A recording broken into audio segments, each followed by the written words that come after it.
Hello, my name is Charlie. Welcome to Huh, the channel where we ask the strangest questions and find the coolest answers.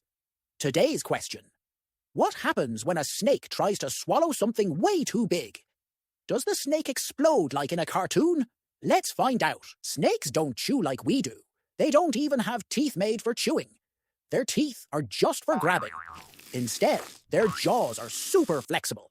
They're connected by stretchy ligaments, almost like rubber bands, which means the two halves of the lower jaw can move separately.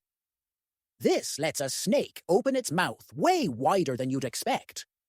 That's why a python can swallow a whole rabbit, or even something bigger, and pull it down into its stomach bit by bit. Pretty amazing, right? But of course, there's a limit. If the food is way too large, several things can happen. The snake might give up and spit it back out. Sometimes the prey gets stuck in the snake's throat, and then the snake has trouble breathing. And in really unlucky cases, if the snake swallows something much too big, it can injure its insides or even tear its body. So while snakes are amazing eaters, trying to bite off more than they can chew, or I guess more than they can swallow, can be dangerous. And this isn't just theory. There are real stories of giant snakes swallowing massive animals like alligators, deer, and goats.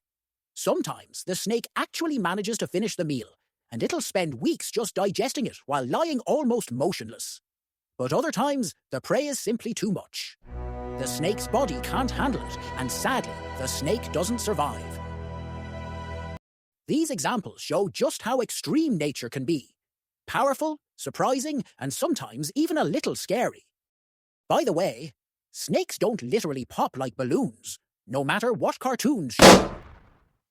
They're living animals, and their bodies are strong. But swallowing something too big is still risky. Instead of exploding, the real danger is choking, injuries, or not being able to move or escape predators while carrying such a huge meal. So, what happens if a snake eats something too big? Most of the time, it makes the smart choice. It spits it back out. Nature is full of survival tricks like this, and snakes are masters of pushing the limits. And speaking of wild body mysteries, if you haven't seen our video, Why Do Farts Smell? It's gross, funny, and full of cool science. You can check it out right here. Stick around on Huh? For even more weird and wonderful questions about the world around us. Because the stranger the question, the cooler the answer.